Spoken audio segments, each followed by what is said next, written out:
অনেকদিন পরে আমরা আবার একত্র হলাম। কি অবস্থা তাপস প্রভু? আর কাউকে তো দেখতে পাচ্ছি না। পড়াশোনার কি অবস্থা? শোনা যাচ্ছে না কিছু।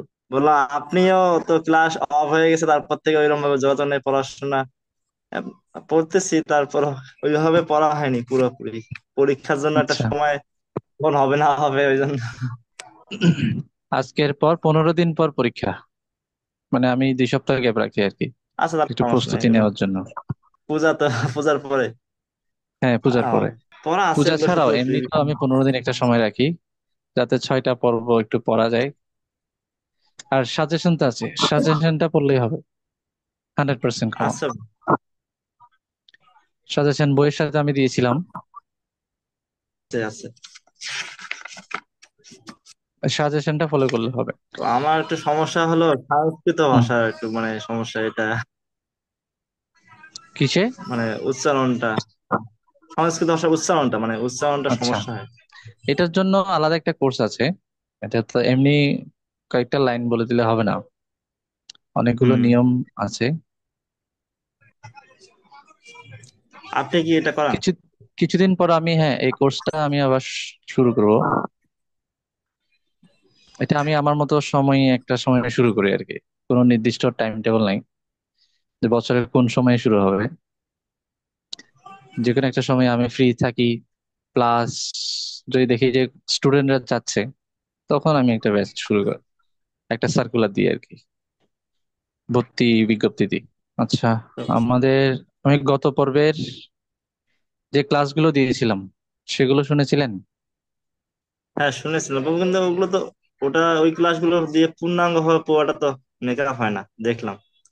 পুরা যে বাকিটুকু আছে, আমি পুরোটা হুম। শুনছি, পুরো 2টা ক্লাস পড়ছি, কিন্তু ওটা দিয়ে তো পুরোটা মেকআপ হয় না, মানে ওইভাবে বিস্তারিত ভাবে হয় না। আচ্ছা, ওটাতে লাস্ট পর্যন্ত যাইনি। লাস্ট পর্যন্ত ঠিক আছে, কিন্তু কিছু হুম। কিছু জিনিস মানে হয়তো বা মানে পুরোপুরি ভাবে হয় না এটা। যেটা আপনি এখানে দিচ্ছেন 2টা ভিডিও না, একটা হুম। ভিডিও হলো হুম। আমাদের আগের ক্লাস মায়াবাদী পর্যন্ত, ওখানে দুইটা হুম। একই কিন্তু। আপনি যে ক্লাসটা হ্যাঁ, নিয়েছিলেন হ্যাঁ, না, আর আমি হ্যাঁ পুরোটাই একই। মানে পুরো 6টা পর্বের যে যতগুলো ভিডিও আছে সবগুলো দিয়েছি আর কি। 2টা ভিডিও দিয়েছেন, 2টার মধ্যে হ্যাঁ, একটা ভিডিও হলো আমাদের আগে হয়ে গেছে, আপনি ওটা পড়িয়েছেন মায়াবাদী যে হ্যাঁ, এই হ্যাঁ, পর্যন্ত। হ্যাঁ, হ্যাঁ, পরের ভিডিওটাতে, পরের ভিডিওটাতে আছে, কিন্তু পুরোটা ওইভাবে আমি মানে আমার যেহেতু মনে হয় পুরোটা মানে হয়নি, পুরোটা যে এইদিকে কিছু বিষয়গুলো। এখানে আবার সবগুলো পুরো ইয়াতে টাচ করার কোনো প্রয়োজন পড়ে না। না, এই 4টা নিয়ম যে এগুলো কিছু যেগুলো জিনিস, হ্যাঁ ইম্পর্টেন্ট যেগুলো, পার্ট হ্যাঁ, সেগুলোই পূজা পদ্ধতি, টাচ করা হয়েছে। তাহলে ঠিক আছে। যেমন যেমন মায়াবাদীদের পরে হচ্ছে কিচ্ছরা গোপীনাথের গল্প, হুম তাই না? হুম হুম হুম। ওটা আছে।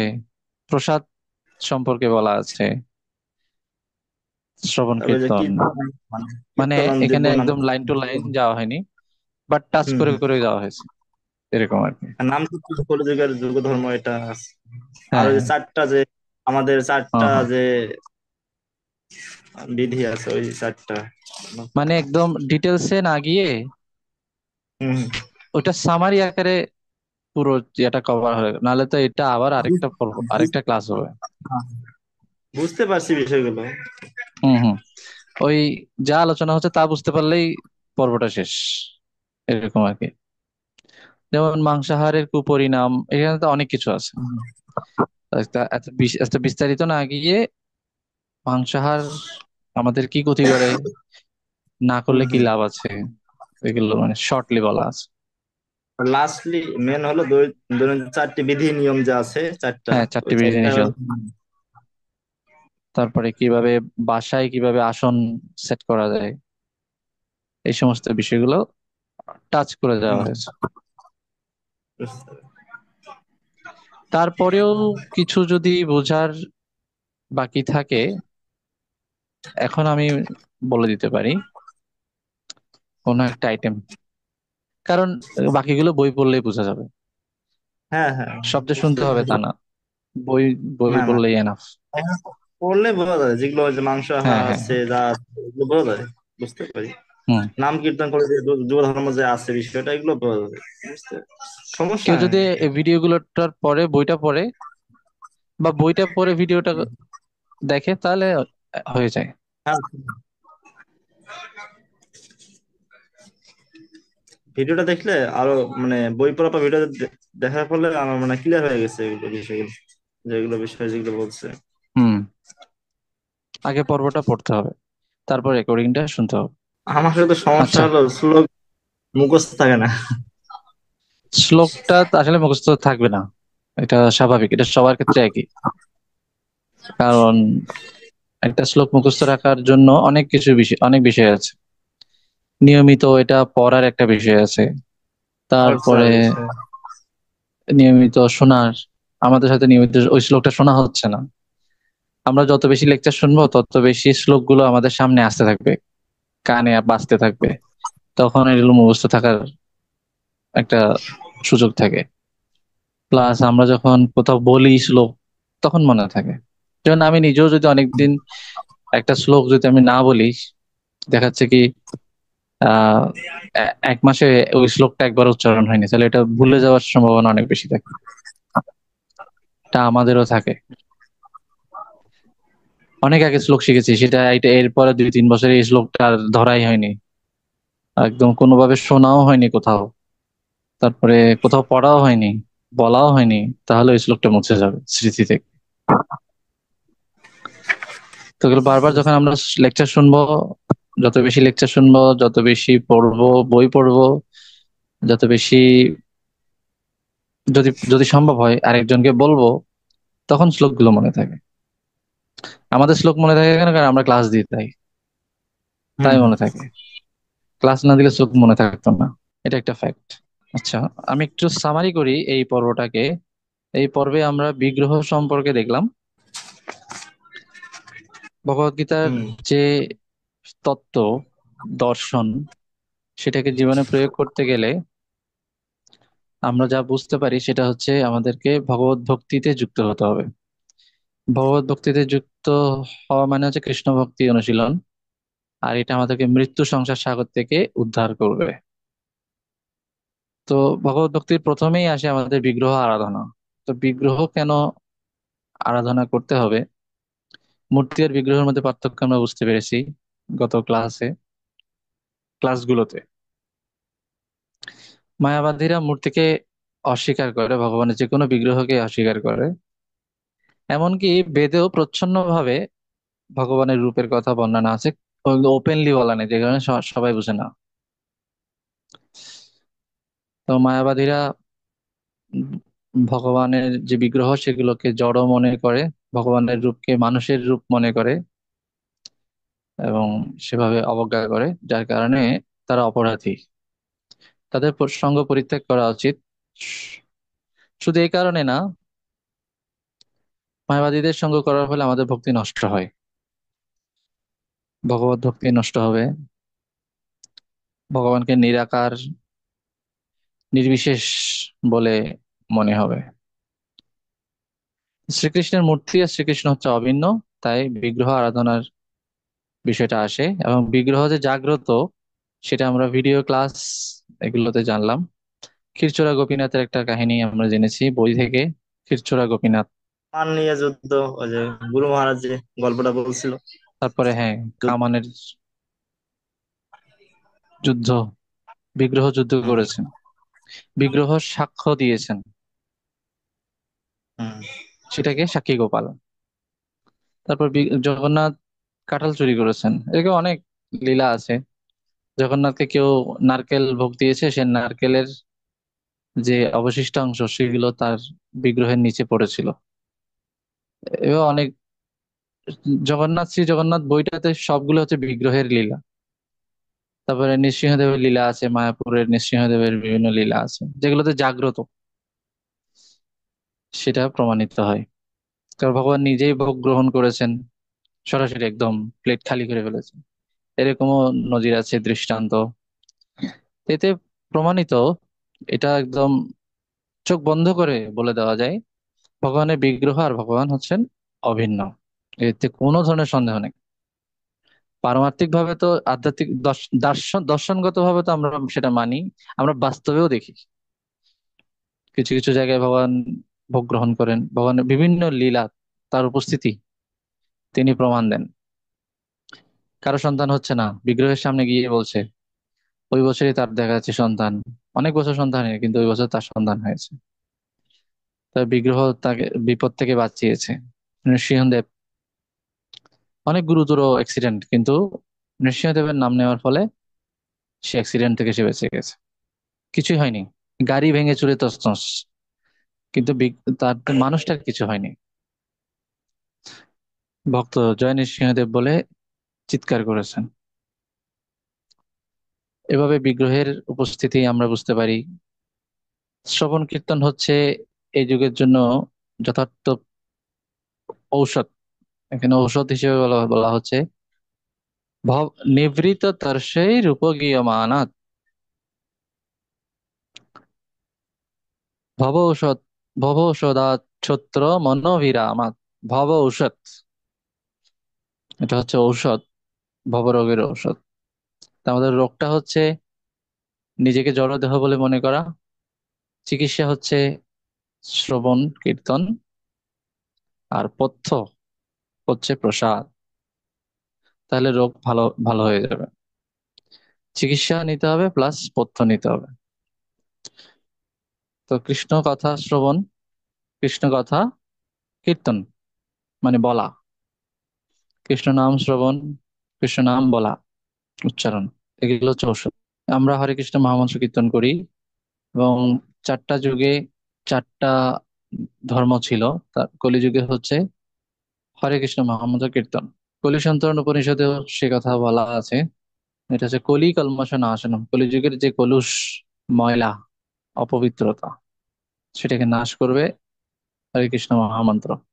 এভাবে বিভিন্ন রেফারেন্সে ভগবানের কথা কীর্তন করার মহিমা ব্যক্ত করা হয়েছে। মাংসাহারের কুপরিণাম। এরপর মাংসাহারটা, 6 ধরনের ব্যক্তি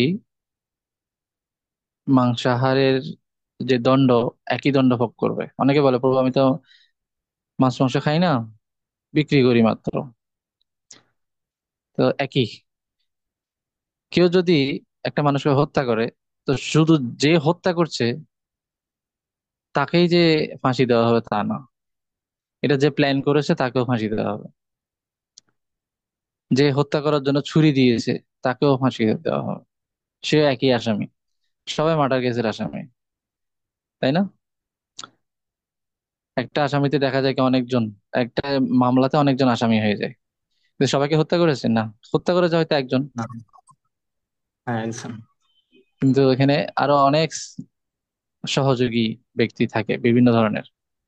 তো শাস্ত্রীয় দৃষ্টিতে যে কোনো প্রাণীর ক্ষেত্রে যে অনুমতি দিয়েছে, যেমন সরকার লাইসেন্স দিয়েছে, কসাইখানার লাইসেন্স দেয়, পৌরসভা, হ্যাঁ, ট্রেড লাইসেন্স দিয়ে থাকে, এটা অনুমতি। লাইসেন্স মানে তো অনুমতি। তাহলে সরকার প্রথম আসামি। যে হত্যা করে কসাই, হত্যাকর্মে যে সাহায্য করে, এই যে যারা হোলসেলার মানে পরিবহন সংস্থা, এই সেই হাত বদল করে দেয়, পশু হত্যা করতে যে যারা হাটের ব্যবস্থা করে দেয়, বিক্রির ব্যবস্থা করে দেয়, যে ক্রয় করবে এবার হচ্ছে ফাইনাল ভোক্তা। হম। হ্যাঁ, না, ফাইনাল ভোক্তা না, মানে হয় না, খামারের খামারির কাছ থেকে কিনে নিয়ে পাইকারিরা আসে। কিনেছে, পাইকাররা খুচরা বিক্রেতা কিনেছে, এই যে কিনেছে যারা, এরা কিন্তু ভোগ করছে না, ভোক্ত করবে ভোক্তা। হাত বদল হচ্ছে, যারা যারা ক্রয় করবে, হাত বদল করবে তারা। তাহলে যে পালন যে ওই করছে মাংস তার কোনো, রান্না করবে, রাঁধুনি। যে পালন করে, মানে আমি পশুটাকে পালন করছি করে বিক্রি করলাম, তাহলে আমার কোনো পাওয়া হবে? ওই যে সাহায্য, হত্যাকর্মের সাহায্যকারী। বিক্রি করলে সাহায্যকারী? হ্যাঁ হ্যাঁ, এখানে সাহায্যকারী মানে হচ্ছে বিক্রয়কারী। বুঝতে পারছি। ওই তো উৎপাদন করেছে, ওই তো হুম। হত্যা করার জন্য উৎপাদন করেছে। যে মাংস রান্না করে আর যে ভোজন করে, রাঁধুনি, ভোক্তা, ক্রেতা, বিক্রেতা, হন্তা, অনুমন্তা, এভাবে 6 জন ব্যক্তি এর সাথে জড়িত। মানে এখানে কেউ বাদ নাই, রিলেটেড সবাই কি আছে এর ভিতরে। যেই হবে সেই আর আর কোনো কেউ যদি থাকে সে ওই যে সাহায্যকারীর লিস্টে পড়ে যাবে। এই লিস্টটা অনেক বড়, সাহায্যকারী লিস্টটা অনেক বড় থাকে। এতে আমরা দেখি কি, মনের উপরে মাংসাহারের প্রভাব। স্বাভাবিকভাবে যে খাবারটা যেভাবে আহরণ করা হয় সেরকমই গুণ আমাদের ভেতরে প্রবেশ করে। যেটা হিংসা, হত্যা দিয়ে যে খাবারটা তৈরি হয়েছে, যে খাবারটা প্রস্তুত হয়েছে, সেরকম মৃত্যুর সময় ওই প্রাণীর যেরকম আর্তনাদ, চিৎকার ছিল, সেরকমই আমাদের ভিতরে সেই মৃত্যুর সময় হিংসা রেখেছে। তো তার শরীরে সেই হিংসাটা আছে, সেটা সেই চেতনা আমাদের ভিতরে সঞ্চারিত হয়। নিরামিষাশীরা হত্যা করে, কিন্তু এখানে হত্যার মধ্যে একটা হচ্ছে খুবই হিংস্র তার সাথে। কিন্তু শাকসবজি যেটা, সেখানে কোনো হিংস্রতা নেই। যে হত্যা করে একদম, সে যে রক্তপাত করে ছুরি দিয়ে একবারে আহ আর্তনাদ, চিৎকার এগুলোর মধ্যে দিয়ে যে হত্যাটা করেছে সেরকম না। কারণ উদ্ভিদের প্রাণ থাকলেও চেতনা খুবই আচ্ছাদিত, যার কারণে সে যন্ত্রণাটা তেমন ভোগ করে না, প্রায় ভোগই করে না, কারণ আচ্ছাদিত চেতনা। উদ্ভিদ হচ্ছে আচ্ছাদিত চেতনা। তারপরেও সেটা ভগবানকে অফার করতে হবে, না হলে গুণের প্রভাব থাকবে। তো একদম সম্পূর্ণ গুণমুক্ত হতে হলে সেটাকে প্রসাদ হতে হবে। শুধু নিরামিষ হলেও হবে না। নিরামিষ হচ্ছে মন্দের ভালো, ঠিক আছে, কিন্তু এটাও হত্যা। এটাও হত্যা, কিন্তু পশু হত্যার মতো এত হিংস্রতাপূর্ণ নয়। মনের উপর প্রভাব তেমন পড়ে না, কিন্তু পড়ে। সেজন্য এটা অফার করা যাবে, অফার করতে হবে। শুধু এই এই খাবারটাই অফার করা যায়, কোনো আমিষ আহার ভগবানকে অফার করা যায় না। এটা দেখলাম। গৃহে কৃষ্ণ ভক্তি অনুশীলনের ক্ষেত্রে প্রথম যে আইটেমটা হচ্ছে সেটা হচ্ছে জপ। কেউ যদি গৃহে ভক্তি করতে চায় তাহলে তাকে আগে প্রথমে জপ করতে হবে। জপ, হরে কৃষ্ণ মহামন্ত্র জপ। মন্ত্র মনকে যা ত্রাণ করে, জড়বন্ধন থেকে মনকে যা ত্রাণ করে তা হচ্ছে মন্ত্র, হরে কৃষ্ণ মহামন্ত্র। এখানে হরে কৃষ্ণ মহামন্ত্রের মর্মার্থ দেওয়া আছে, মানে মিনিংসটা কি, এটা মানে ভাবটা কি। জপের সময় আমরা কি ভাব নিয়ে জপ করি? হে কৃষ্ণ, হে ভগবানের শক্তি হরে, হে সর্বাকর্ষক ভগবান কৃষ্ণ, হে পরম ভক্ত রাম, কৃপা করে আমাকে আপনাদের সেবায় নিয়োজিত করুন। এটা হচ্ছে মর্মার্থ। কিভাবে জপ করতে হয় সেটা এখানে বলে বলে দেওয়া আছে, পড়লেই বোঝা যাবে। তারপর হচ্ছে পূজা, একটা আসন স্থাপন। আসন স্থাপনটা এভাবে করা যেতে পারে। আমরা যারা ইসকনের অনুসারী, তারা শুরুতে প্রভুপাদের আশ্রয়ে থাকি, তারপর কোনো একজন গুরু গ্রহণ করি। তো যতদিন গুরু গ্রহণ হচ্ছে না ততদিন ছিল প্রভুপাদের আশ্রয়ে আছি সম্পূর্ণরূপে। প্রভুপাদের শিক্ষাগুরু, তো সবার নিচে প্রভুপাদ, নিজ নিজ গুরুদেব, গুরু পরম্পরা এরকম থাকে। এর উপরে পঞ্চতত্ত্ব, জগন্নাথ, নৃসিংহদেব, ওনারা থাকেন। পঞ্চতত্ত্ব মানে চৈতন্য মহাপ্রভু এবং তার সাথে আরো যারা আছেন, আরো 4 জন। তার একদম সবার উপরে রাধা কৃষ্ণের ছবি থাকতে পারে, রাধা কৃষ্ণের ছবি না থাকলে জগন্নাথ থাকতে পারে। এইভাবে স্টেপ বাই স্টেপ। এরপরে আমরা দেখেছি কিভাবে ভোগ নিবেদন করতে হয়। এখানে ভোগ নিবেদন করার সময় মানসিকতা কেমন থাকতে হবে সেটা এখানে দেওয়া আছে। আর কি কি বলে আমরা প্রাথমিক ভাবে, এটা হচ্ছে প্রাথমিক নিয়ম, আরো বিস্তারিত নিয়ম আছে। প্রাথমিক ভাবে এইভাবে আমরা ভোগটা লাগাতে পারি বাসায়, যে কেউ একদম ইনিশিয়াল লেভেলে একটা ছোট্ট বাচ্চাও এইভাবে ভোগটা লাগাতে পারে। শুধু ভোগ নিবেদন না, যে কোনো কিছু নিবেদনের ক্ষেত্রে এই মন্ত্রগুলো উচ্চারণ করে আমরা ভগবানকে নিবেদন করতে পারি। এটা এমন হতে পারে, দুর্গাপূজায় আমরা নতুন কাপড় চোপড় কিনবো, তো এই কাপড় চোপড়গুলো আমরা এইভাবে অফার করতে পারি ভগবানকে, ভগবানের সামনে, চিত্রপটের সামনে ধরে। কেউ মোবাইল কিনছে, সেটা ভগবানকে অফার করতে, যে কোনো কিছু আহার্য, ব্যবহার্য সবকিছু অফার। এরপরে আছে 4টা নিয়ম: আমিষ আহার, জুয়া, মাদক দ্রব্য, অবৈধ অবৈধ যৌনক্রিয়া বর্জন, এগুলো জানলাম। আরো কিছু নিয়ম আছে, যেমন বই পড়া। শিলপ্রপাদের গ্রন্থগুলো অধ্যয়ন করার মাধ্যমে আমরা ভক্তি তত্ত্ব সম্পর্কে আরো বিস্তারিত জানতে পারি। তারপর হচ্ছে ভক্ত সঙ্গ, অন্তত সপ্তাহে একদিন মন্দিরে যাওয়া, সাধুদের কাছ থেকে শোনা, ক্লাস করা, যেমন এরকম একটা অনলাইন ক্লাস, এটা একটা ভক্ত সঙ্গের ভিতরে পড়ে। যদি পারা যায় মন্দিরে থাকা, ছেলেদের ক্ষেত্রে পসিবল মন্দিরে থাকাটা। মাতাজিদের ক্ষেত্রে যদি কোনো মাতাজিদের ভয়েস থাকে, ম্যাচ থাকে, ওখানে থাকতে পারে তারা। ক্যাম্প হলে সেখানে থাকতে পারে। বড় বড় মন্দির ভিত্তিক যে ক্যাম্প গুলো হয় বা উৎসব হলে সেখানে ওই সময় হয়তো থাকতে পারে, যদি ক্যাম্পের ব্যবস্থা থাকে আর কি। এইভাবে পর্বটা শেষ। তাহলে আমরা দেখলাম বিগ্রহ, প্রসাদ, তারপরে বিগ্রহের অস্তিত্বের প্রমাণ, হরিনাম, ভব ঔষধের শ্রবণ কীর্তন, পথ্য হিসেবে প্রসাদ, আমিষ আহার কেন শরীরের জন্য ক্ষতিকর, মনের জন্য ক্ষতিকর, আত্মার জন্য ক্ষতিকর, সেটা আমরা দেখলাম। উন্নত উচ্চতর আহার যে হচ্ছে প্রসাদ। তারপর গৃহে কিভাবে ভক্তি করতে হবে, কি কি আইটেম গুলো আমাদের করতে হবে, যেমন জপ, তারপরে বিগ্রহ বা চিত্রপটের আরাধনা, তারপরে ভগবত সেবা, গ্রন্থাবলী অধ্যয়ন, ভক্ত সঙ্গ। 7 দিন গৃহে যাওয়া হবে হবে, এক সপ্তাহে একদিন মন্দিরে।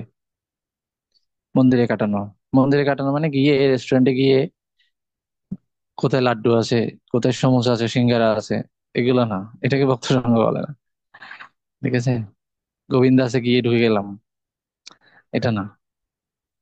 ভক্ত সঙ্গ মানে হচ্ছে আমি সকালে যদি যাই, এমন টাইমে যাবো যাতে আমি ক্লাস শুনতে পারি, আরতি কীর্তন করতে পারি, আমি এইভাবে যাব।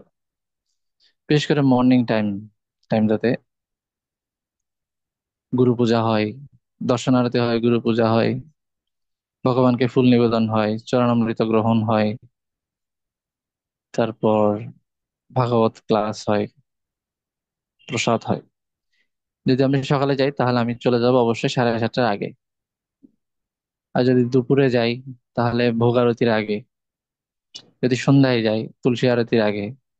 এইভাবে যাব, এবং পাঠ পর্যন্ত থেকে তারপরে প্রত্যেকটা সেশনে কিন্তু আমাদের পাঠের ব্যবস্থা আছে। সকালে ভাগবতম ক্লাস, দুপুরে গীতা পাঠ, সন্ধ্যায় গীতা পাঠ, এভাবে পাঠের 3টা সেশনে পাঠের ব্যবস্থা আছে। তো যখনই যাব এগুলো যেন মিস না হয়। তো মন্দিরে গিয়ে আমরা এইভাবে সময়টাকে কাটাবো।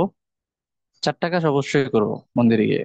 প্রথমে ভালোভাবে ভগবানকে প্রণাম, ফর্মালি প্রণাম না, একদম প্রেম পূর্ণ চিত্তে প্রণাম, দণ্ডবত হয়ে প্রণাম। মাতাজিরা পঞ্চাঙ্গে মানে হাঁটু ভাঁজ করে প্রণাম করবে, আর প্রভুরা একদম সোজা হয়ে লম্বা হয়ে প্রণাম করবে, এইভাবে প্রণাম। 2 নাম্বার হচ্ছে, মন্দিরে গেলে আমরা 4টা কাজ করব। যখনই আমরা মন্দিরে যাব, প্রথমে হচ্ছে দণ্ডবোধ প্রণাম, মাতাজিরা হাঁটু ভাঁজ করে প্রণাম করবে। 2 নাম্বার হচ্ছে প্রদক্ষিণ। যদি সুযোগ থাকে, বিগ্রহের চারপাশে একদম পিছনের যে এরিয়াটা আছে একদম ঘুরে বিগ্রহকে ডান দিকে রেখে ঘড়ির কাঁটার মতো করে প্রদক্ষিণ, কমপক্ষে 3 বার, এর বেশিও করা যাবে। আবার 3 নাম্বার হচ্ছে চরণামৃত গ্রহণ। চরণামৃত গ্রহণের একটা মন্ত্র আছে, সেটা উচ্চারণ করে চরণামৃত গ্রহণ খুব প্রেমপূর্ণ চিত্তে। এবং সেটা যদি পারা যায়, হাতের যে এরকম অংশটা আছে, এই যে নিচে দিয়ে, এদিক দিয়ে আমরা চরণামৃতটা পান করে অবশিষ্টাংশ মাথায় স্পর্শ করা। এরপর 4 নাম্বার হচ্ছে প্রসাদ। অবশ্যই ভগবানের নিবেদিত প্রসাদ আমরা সেখান থেকে গ্রহণ করব, বিশেষ করে বিগ্রহের প্রসাদ। সেটা অল্প হলে অল্প, মাধুকরী মানে মিশ্রিত সবকিছু মিশানো থাকবে, অল্প যদি পাওয়া যায় তাও হবে। এভাবে 4টা কাজ আমরা অবশ্যই করব যখন আমরা মন্দিরে যাব। এবার আমরা অনুশীলনীর যে প্রশ্নোত্তর পর্ব আছে সেটা সলভ করি। তারপর আর তো কেউ নেই, আপনিই বলুন। বলতেছি। আচ্ছা, আচ্ছা, শুধু উত্তরটা বলবো না, পুরো লাইনটা বলবো শূন্যস্থানের? উম পরে পরে বলেন। আচ্ছা, শূন্যস্থান পূরণ ক। সমগ্র জড়ব্রহ্মাণ্ডই এক দুঃখের মহাসাগর বিশেষ। শ্রীকৃষ্ণ ভগবদ গীতায় যাকে মৃত্যু সংসার মৃত্যু সংসার সাগর বলে অভিহিত করেছেন। খ ঠিক নাম্বার, আছে। শ্রী চৈতন্য মহাপ্রভুকে শ্রীকৃষ্ণের করুণারূপ অবতার হিসেবে অভিহিত করা হয়েছে। গ হুম নাম্বার, সুবর্ণ অবতার, চিন্ময় মহাবদন্ন অবতার, এগুলো লেখা যাবে। সুবর্ণ আর গ, কি বলেন প্রভু? মহাবদান্য। গ নাম্বার, চিন্ময় জগৎ সমস্ত জীবের সনাতন শাশ্বত আলয়। ঘ চিন্ময়, নাম্বার, হ্যাঁ ঠিক আছে। বিগ্রহ উপাসনা দুই প্রকার, সগুণ উপাসনা এবং নির্গুণ উপাসনা। হুম ও নম্বর, ভক্তি শ্রীকৃষ্ণের সমীপবর্তী হওয়ার একমাত্র মাধ্যম। হুম চ, এই কলিযুগে ভক্তি লাভের সবচেয়ে অনায়াসাধ্য পন্থা হচ্ছে হরিনাম সংকীর্তন। ছ নম্বর, যারা ভগবান শ্রীকৃষ্ণকে খাদ্য হুম নিবেদন না করে গ্রহণ করে তারা কেবল পাপ গ্রহণ করে। হুম বর্গীয় জ, কৃষ্ণ কথা শ্রবণ হচ্ছে ভক্তিযোগ অনুসরণের প্রথম সোপান। হুম ঝ, বৈরাগ্যের অর্থ হচ্ছে জড় বিষয়ে নিরাসক্তি এবং কৃষ্ণ বিষয়ে কৃষ্ণাসক্তি। ইয় নম্বর, কৃষ্ণ বিষয়ে আসক্তি, প্রসাদ, হ্যাঁ জড় কৃষ্ণা বিষয়ে বিষয়ে, হ্যাঁ। নিরাসক্তি বা অনাসক্তি। আর হুম আর ইয় নম্বর, প্রসাদ ভক্তিযোগের একটি মৌলিক অঙ্গ। 2 নম্বর বলবো। প্রসাদ সেবন। হ্যাঁ, প্রসাদ সেবন হবে না, শুধু হুম সেবন। নিচের 2 নম্বর। ক্রিয়াকর্মগুলি সাত্বিক, রাজসিক না তামসিক তা নির্ণয় করো। ক নাম্বার, দূষিত হুম বস্তুর ধোঁয়া সাত্বিক, পান। রাজসিক, তামসিক। হ্যাঁ হ্যাঁ। তো সাত্বিক ক হলে নাম্বার সা, হলো, হুম, রাজসিক হলে রা, তামসিক হলো তা। তামসিক হলে তা। তামসিক তা। বলতেছি। ক তবে এটার নাম্বার থেকে বেশি বলছে, বেটার হয় নাম্বারিং করে দিলে, 1 নম্বর, 2 নম্বর, 3 নম্বর। মানে সা রা, হ্যাঁ সা রা তা, এটা ব্রেন বুঝতে একটু সময় লেগে যাবে, কিন্তু 1 2 3 লিখলে ব্রেন ইজিলি ক্যাচ হ্যাঁ, করতে পারবে। এটা ওয়ান মানে সাত্বিক। সাত্বিক, সাত্বিক আর রাজসিক 2, নাহলে সা রা তামসিক তা 3। এগুলো পড়তে, পড়ে বুঝতে ব্রেনের একটু পরিশ্রম হবে। হুম। ঠিক আছে। আচ্ছা, আমি তা এগুলো ক, লিখেছি, তারা। ঠিক আছে। ক নাম্বার, দূষিত বস্তুর ধোঁয়া পান বা ধূমপান করা তামসিক তা। হুম খ নম্বর, খ নম্বর, রাজনৈতিক উদ্দেশ্যে আমরণ অনশন করা এটা তামসিক। হুম গ নাম্বার, শ্রেষ্ঠত্বের প্রতিযোগিতায় প্রথম হওয়া জন্য লক্ষ লক্ষ টাকা ব্যয় জাঁকজমক করে পূজা করা রাজসিক। হুম তাহলে কি দুর্গাপূজা রাজসিক? দুর্গাপূজা, ওই যে শ্রেষ্ঠত্বের প্রতিযোগিতায় প্রথম হওয়ার জন্য, ও হ্যাঁ কিন্তু হ্যাঁ। আমি ভক্তিভাব নিয়ে শ্রদ্ধাপূর্ণ চিত্তে কোনো ধরনের প্রদর্শন না করে, মানে নিজের করাতে নাম বলবো মানে যশের আশা না করে, আমাদের ফার্স্ট পুজোটা হব, বাংলাদেশে ভালো ওইরকম প্রতিযোগিতা ভিত্তিক না হয়ে, তাহলে কত এটা ধরনের লাইটিং। সাত্বিক, সাত্বিক বা রাজসিক হতো। এখন এটা সাত্বিক হতো তখন, এখন এটা রাজসিক। হুম। আমাদের এখানে তো মানে নারায়ণগঞ্জে অনেক বড় বড় পূজা হয় তো, মানে এক এক মন্দির এক এক রকম ভাবে কি সব জায়গায় করতেছে তাই বলবো। সেম। তারপর হলো ঘ ঘ, নাম্বার, চা, কফি, মদ প্রভৃতি দূষিত তরল পদার্থ পান করা তামসিক। হুম পশুদের হাড়, নম্বর, পশুদের হাড়, মাংস, রক্ত ইত্যাদি ভক্ষণ করা এটা তামসিক। হুম নম্বর, ফল, দুধ, শাকসবজি ও শস্যদানা তৈরি সুস্বাদু পুষ্টিকর আহার্য গ্রহণ করা সাত্বিক আহার। হুম জলে ভাসা বা জলের উপর হেঁটে লোককে দেখানো তামসিক। জলে ভাসা বা জলের উপর হেঁটে লোককে দেখানো তামসিক। এটা এই বিষয়টা রাজসিক। একটু বলেন তো। যে কোনো রাজস্বিক ভাবে হবে। যশমান প্রতিষ্ঠা লাভের জন্য কিছু করা, এটা হচ্ছে রাজসিক। রাজস্বিক 6 নম্বর রাজস্বিক হবে।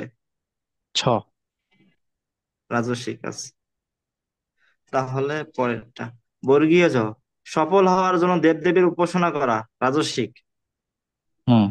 ঝ নম্বর, ভগবানের প্রীতির উদ্দেশ্যে সত্যবাদিতা, সরলতা, অহিংসা ও ব্রহ্মচর্য পালন, সাত্বিক। হুম। নম্বর, উচ্ছিষ্ট ও বাসি খাদ্য দ্রব্য আহার করা, তামসিক। হুম। জুয়ারি বা মদ্যপকে অবজ্ঞা ভরে অর্থদান করা, মানে যারা মদ্যপান করে বা জুয়া খেলে তাদেরকে দেওয়া, এটা হলো তামসিক। অবজ্ঞা করে। হুম।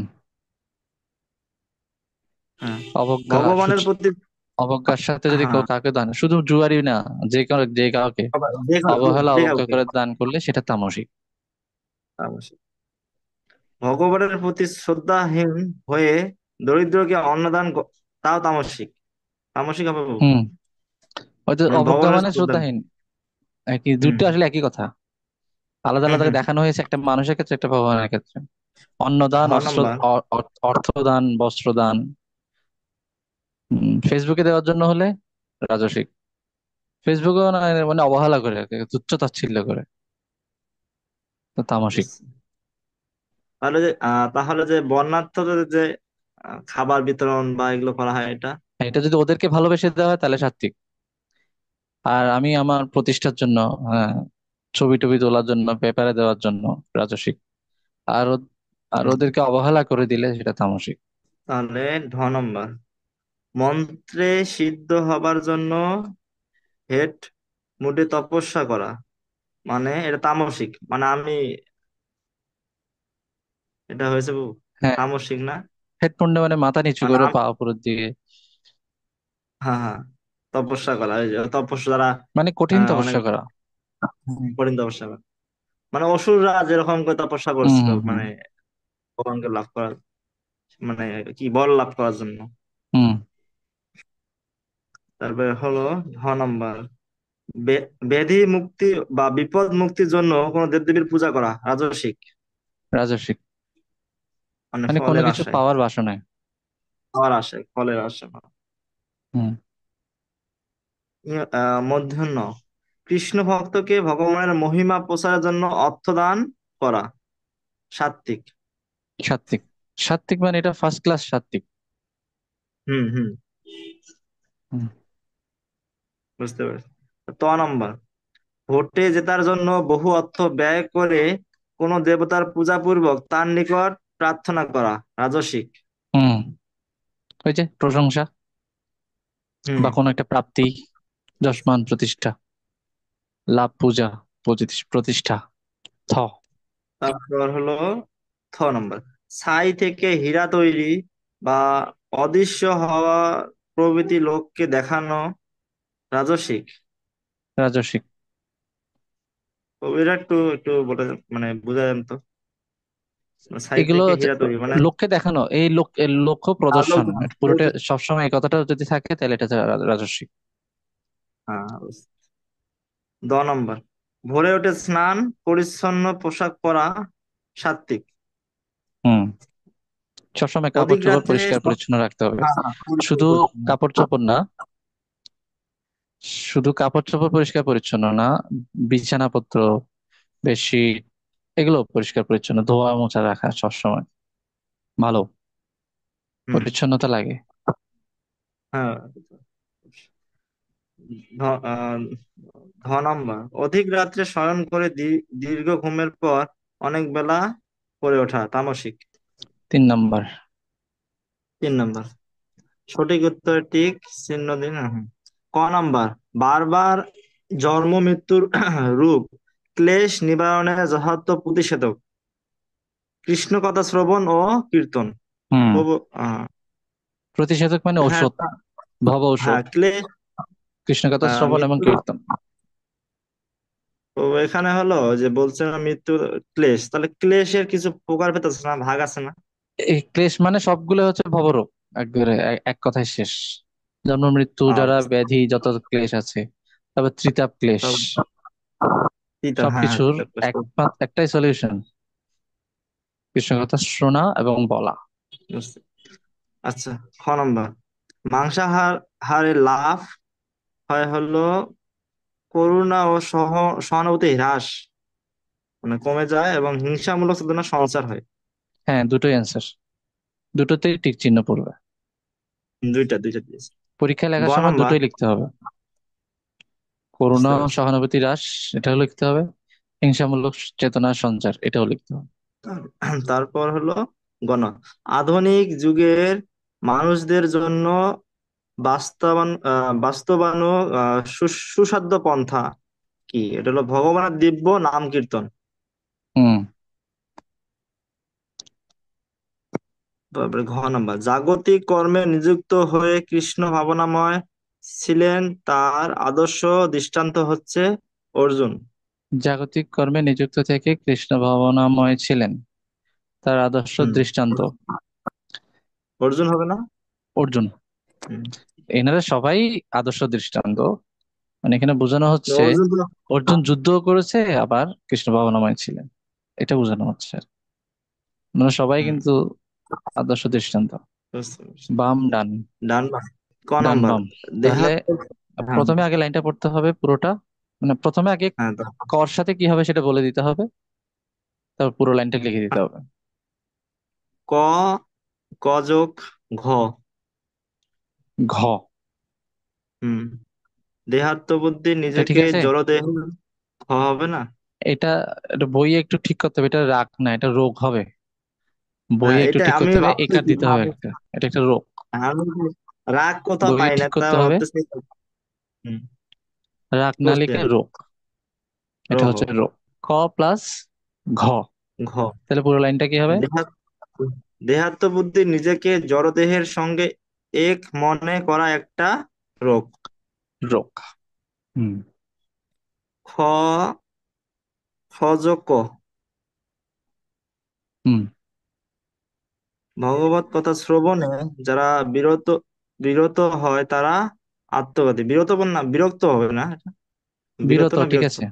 বিরত মানে হচ্ছে বিরক্তি। ওর থেকে থাকেন। অবসর নিয়েছে, বিরত অবশ্যই আছে। বুঝতে পারছি। আত্মঘাতী মানে গ, গ যোগ উম, হুম। শ্রীকৃষ্ণ অপ্রাকৃত কার্যাবলী শ্রবণ চিকিৎসা। চিকিৎসা। এটা হলো একমাত্র চিকিৎসা, ভব ঔষধ। হুম, হুম। ঘ যোগ চ, হুম। আধুনিক যুগের মানুষদের জন্য অত্যন্ত বাস্তবায়ন সুসাধ্য পন্থা হলো দিব্য নাম কীর্তন। হ্যাঁ, এটা আমাদের উপরের উমজ। সঠিক উত্তরের মধ্যেও আছে, হুম, হুম, হুম। উপরে, হ্যাঁ। সঠিক উত্তরের গড় মধ্যে তারপর, আছে। হুম, হুম। তারপর তারপর হলো শ্রীকৃষ্ণকে নিবেদিত খাদ্যবস্তু প্রসাদ ভোজন যথার্থ পথ্য, মানে ঔষধ। খ নাম্বার, উমযোগ খ। যথার্থ পথ্য, হুম, পথ্য, পথ্য। ঔষধ না, হুম, ওষুধের সাথে পথ্য। সাবসিডিয়ারি আর, যেমন ওষুধ তো মেডিসিন, ঠিক আছে। ডাক্তার বলে কি হ্যাঁ। আপনার সাথে এই ফলটা খেলে আপনার রোগটা আরো হুম, ভালো, ওষুধটা ভালো কাজ করবে।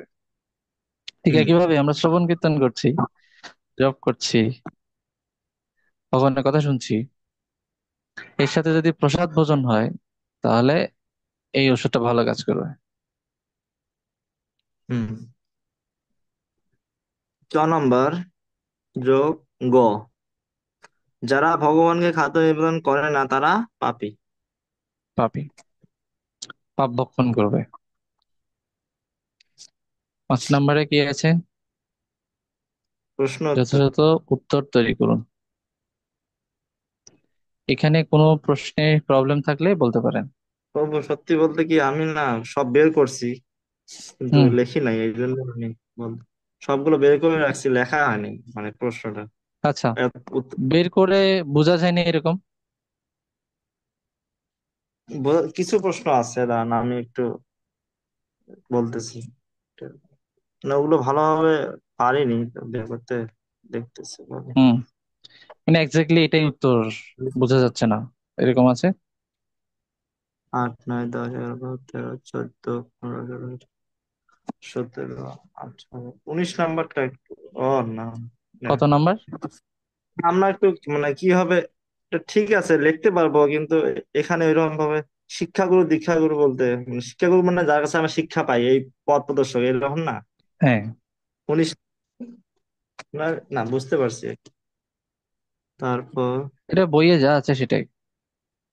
আচ্ছা বুঝতে আর এরকম কোনো মনে করেন যার তো। সংস্পর্শে এসে আমরা ভক্তি জীবনে আসি এবং বিভিন্ন ধরনের উপদেশ গ্রহণ করি সময়ে সময়ে, হুম প্রতিনিয়ত ভাবে, ক্রমাগত ভাবে যার উপদেশ শ্রবণ করে আমরা এগিয়ে যাই, তিনি হচ্ছেন শিক্ষাগুরু। আলটিমেটলি প্রভুবাদী সবার শিক্ষাগুরু, কারণ হুম। তার গ্রন্থ থেকেই আমরা বিভিন্ন উপদেশ গ্রহণ করি। এছাড়াও আরো কিছু ব্যক্তি বিশেষে শিক্ষাগুরু থাকেন। কিছু কিছু সময় গুরুদেবও শিক্ষাগুরু হন, দীক্ষাগুরুও শিক্ষাগুরু হন। মানে শিক্ষাগুরুর পরিসরটা ছোট না, এটা অনেক বড়। শিক্ষাগুরু একজন, এই শিক্ষাগুরু দীক্ষাগুরুও শিক্ষাগুরু হতে পারে, বা দীক্ষাগুরু কাউকে যদি অ্যাসাইন করে, দায়িত্ব দেন, তিনিও শিক্ষাগুরু হতে পারেন। প্রভাত শিক্ষাগুরু, প্রভাত হচ্ছেন সবার শিক্ষাগুরু আলটিমেটলি। তো তেমন সমস্যা নাই, এগুলো সবগুলো সহজ হ্যাঁ, আছে। এগুলো এগুলো কারণ এগুলো থিওরিটিক্যাল প্রশ্ন না তো, এগুলো হুম। হচ্ছে কিছু মানে সংক্ষিপ্ত মানে এগুলো আমরা তত্ত্ব যা না, তথ্য ভক্তি টাইপের প্রশ্নগুলো, তত্ত্ব না। ভক্তি জীবনে নিরামিষ খাওয়া এগুলো বিষয়ে হ্যাঁ, টু দ্য পয়েন্টে লিখে লিখে দেওয়া যায় এরকম কিছু প্রশ্ন, বেশি লিখতে হয় না। পরীক্ষাটা কিভাবে হবে যদি বলতেন। পরীক্ষাটা হচ্ছে, আপনাদেরকে সাজেশন দেওয়া হয়েছে নিশ্চয়ই, একটা বইয়ের হুম। সাথে আপনারা একটা কাগজ পেয়েছিলেন, হ্যাঁ পেয়েছি। দুই তিন পৃষ্ঠার একটা স্ট্যাপল করা কাগজ পেয়েছিলেন। সেই কাগজটা যেরকম, মনে করেন এটাই প্রশ্ন, হুম। কাগজটা যে স্টাইলের, প্রশ্ন হচ্ছে সেই ওই স্টাইল, শুধু এখান থেকে কম থাকবে, কম বুঝছেন? কম। মানে এখানে যতগুলো প্রশ্ন আছে সবগুলো থাকবে না, এখান থেকে সিলেক্টেড কিছু প্রশ্ন থাকবে, কিন্তু আইটেম এগুলোই, হুম। পরীক্ষাতে আইটেম এগুলোই বুঝতে আসবে। পারছি। এবং ওর মধ্যে থেকে 100 নম্বরের পরীক্ষা, ওইটাই প্রশ্ন ও মনে শ্লোক, করেন, ওইটা সাজেশনটাই প্রশ্ন, শ্লোক আমরা শুধু কিছু জিনিস কমিয়ে দেওয়া হবে। এই বুঝতে পারছি। প্রশ্ন অনেকগুলো আছে, এখান থেকে কয়েকটা আসবে, আইটেম যা আছে ওগুলোই সবাই, ওগুলো সবগুলোই। মানে আর এটা লিখতে হবে জুমে কিভাবে? পরীক্ষা হবে কালকে? হুম, অনলাইনে। জুমে এরকম পরীক্ষা এই যে বই, যে অনলাইন। এই বইটা যেভাবে দেখা যাচ্ছে, হুম। প্রশ্নটাও সেরকম দেখা যাবে। বুঝতে পারছি। একটা একটা আইটেম আমি কিছুক্ষণের জন্য রাখবো, মনে করেন শূন্যস্থান, এভাবে আমি কিছুক্ষণ স্ক্রিনে রাখবো, সময় থাকবে, ওই সময়ের মধ্যে শূন্যস্থান লিখে ফেলতে হবে। হ্যাঁ ঠিক আছে? বুঝতে পারছি। তারপরে সত্য মিথ্যা থাকলে এভাবে রেখে দেবো, মানে যে আইটেমটাই থাকবে এটা স্ক্রিনে থাকবে, খাতায় লিখতে হবে, A4 সাইজের খাতা, খাতায় লিখে দিতে হবে। বুঝতে পারছি। তারপরে ওইটা সলে গেলে সঠিক উত্তর আসবে, মানে একটার পর একটা আইটেম আসতে থাকবে, টাইম থাকবে, ওই টাইমের পর এটা আবার স্ক্রিন থেকে সরে যাবে, পরেরটা আসবে, এভাবে লেখা শেষ হবে। উপমা গুলো একটু যদি বলে দিবেন, উপমা গুলো একটু সমস্যা আছে। উপমাগুলো কেউ, আবার কেউ কারো যদি এখানে অসুবিধা থাকে গ্রুপে লিখে দিলে আমি হেল্প করবো, আচ্ছা আমি কোথায় এগুলো পাওয়া যাবে লিখে দিব। পৃষ্ঠা নাম্বার বলে দেবো। প্রস্তুতির জন্য 15 দিন সময় থাকবে আজকে থেকে। আচ্ছা। শ্লোকগুলো শিখতে হবে, শ্লোকটা সরাসরি এরকম, আমি একদম আই টু আইস দেখে, আমার স্ক্রিনের দিকে তাকিয়ে বলতে হবে, আশেপাশে আর কোথাও তাকানো যাবে না, স্ক্রিনের দিকে তাকিয়ে বলতে হবে। বুঝতে পারছি। শ্লোকটা হচ্ছে মৌখিক, রসুলকে অনুবাদ সহ, আর বাকিগুলো লিখিত। অনুবাদ সহ। হ্যাঁ, অনুবাদ সহ। আহ, শ্লোক আচ্ছা। বেশি নেই ওখানে, 10টার মতো আছে হয়তো সর্বোচ্চ। হ্যাঁ আচ্ছা। তো ডেইলি একটা করে শিখলেও আরো অনেকদিন রিভিশন দেওয়া যাবে, এখনো ও সময় আপনি আছে। তো একদম 5টা রিল্যাক্সড, দিয়েছেন এই জায়গায়। রিল্যাক্সে পরীক্ষা দেওয়া যাবে। স্ক্রিনে কারো কোনো কিছু, কোনোটা মিস হয়ে গেলে পরে আবার স্ক্রিনে সেটা আনা হবে, প্রভু আমি তো নাম্বারটা লিখতে পারি নাই, সময় শেষ হয়ে গেছিল স্ক্রিনে, তো এটা ওইভাবে থাকবে, স্ক্রিনে যেটাই দেখানো হবে সেটাই সাথে সাথে লিখে ফেলতে হবে, যদি মিস হয় পরে আবার দেখানো হবে। তবে এখানে তো 5টা দেওয়া আছে আমাদের শ্লোক সাজেশনে। 5টা হলে 5টা, আচ্ছা। কারো কারো ক্ষেত্রে আমি 10টাও দিয়েছি, আগের ব্যাচ গুলোতে আর কি, এখানে একটু কমিয়ে দিয়েছি। ঠিক আছে? তো একদম টু দ্য পয়েন্টে বলতে হবে, শ্লোক। অনুবাদ। তারপর আর এই শ্লোকগুলোর উচ্চারণ আমার ভিডিও আছে, ভিডিও দিয়ে দেবো, ওই ভিডিও দেখে উচ্চারণটা ঠিক করে নিতে হবে। ঠিক আছে? শ্লোকের উচ্চারণের জন্য থাকবে 2 নাম্বার, অনুবাদের জন্য 2 নাম্বার বা 3 নাম্বার, এবার 5 নাম্বার প্রত্যেকটা শ্লোকের জন্য। 3 5 15 নাম্বার, বা যতটা বলি, প্রশ্নে যতটা বলতে বলা হবে ততটা। আজকের মতো আমরা এখানে সমাপ্ত করছি। কারো কোনো জিজ্ঞাসা আছে? স্বপ্ন মাতাজি শেষ দিকে এসেছেন। যারা শেষ দিকে এসেছেন বা আসেননি ক্লাসে, তারা ভিডিও রেকর্ডিংটা পাবেন, কমপ্লিটলি দেখে নেবেন। শুরুর পার্ট গুলো রেকর্ডিং এ পাবেন, সেখান থেকে দেখে নেবেন, প্রস্তুতি নিয়ে ফেলুন। আজ থেকে 2 সপ্তাহ পরে পরীক্ষা হবে। আজকে যদি আজকে হয় হলো 5 তারিখ, তাহলে তারিখ। পরের সপ্তাহ হচ্ছে 7 তারিখ।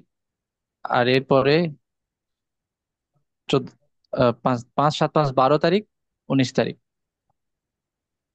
5 তারিখের পরে বাহ, 12 তারিখ হচ্ছে শনিবার, এরপরে 19 তারিখ হচ্ছে শনিবার। 19 তারিখ পরীক্ষা হবে। পূজা তো বাসায় যাবো। পূজার আর একটু পিছনে দাও না? আর পেছনে যাবে না, তো এখনই প্রস্তুতি নিয়ে ফেলতে হবে আচ্ছা। তাহলে। আচ্ছা। ঠিক আছে? আর পুরো কারো একটা কোনো বিষয় জানা জিজ্ঞাসা বা যে কোনো ধরনের জিজ্ঞাসা গ্রুপে লিখে দেবেন, তো আমার সলিউশন তবে চলে এখানে আসবে।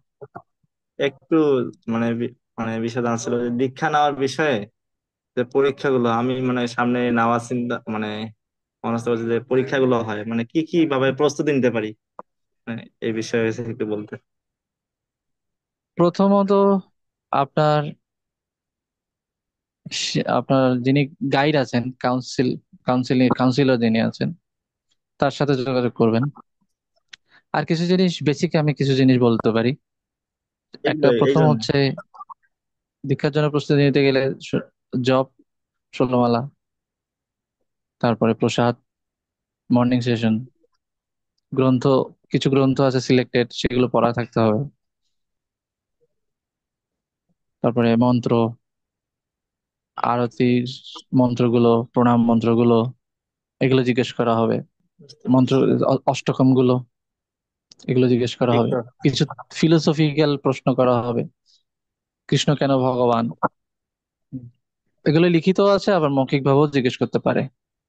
কৃষ্ণ কেন ভগবান, কেন দেবদেবী পূজা আর ভগবানের পূজা এক না, বৈষ্ণবরা কেন একদম ভগবত জ্ঞানে কোনো দেবদেবীকে পূজা করে না, বা দেবদেবীকে সম্মান জানাতে হলে আমাদের কিভাবে সম্মান জানাবো, অন্যান্য প্রাণীর প্রতি বৈষ্ণবের দৃষ্টি কেমন থাকবে, দৃষ্টিভঙ্গি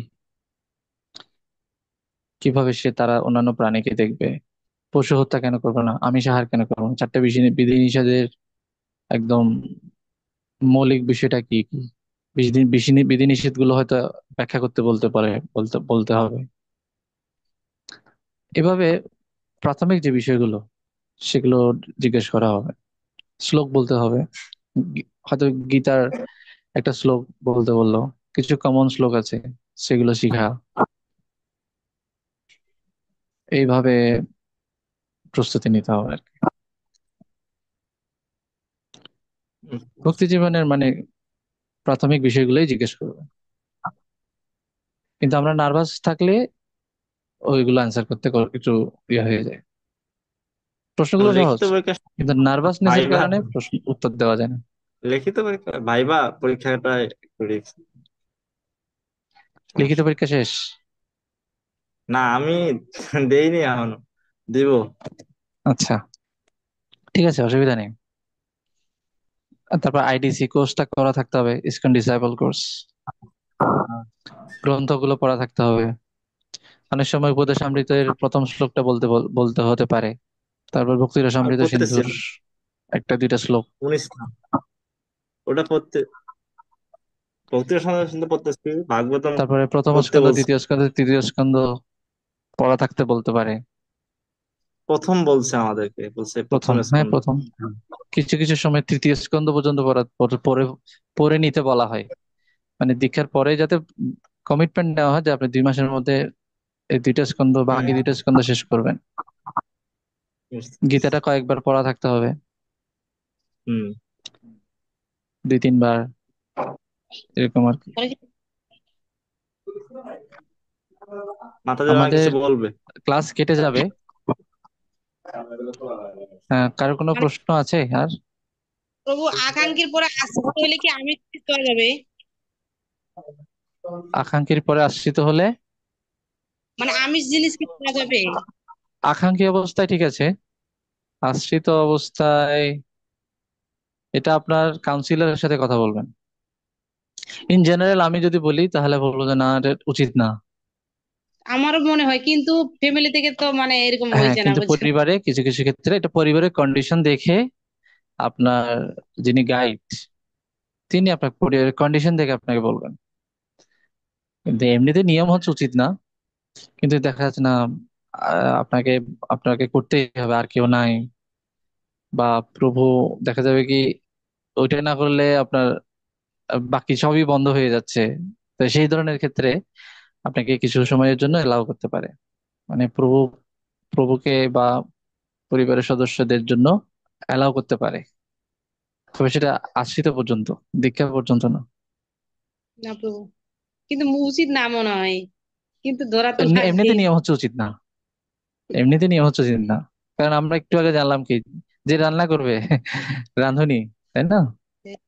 মানে সমান পাপ রাঁধুনি, যেতে। রাঁধুনি, হ্যাঁ, সমান পাপ ভোগ করে।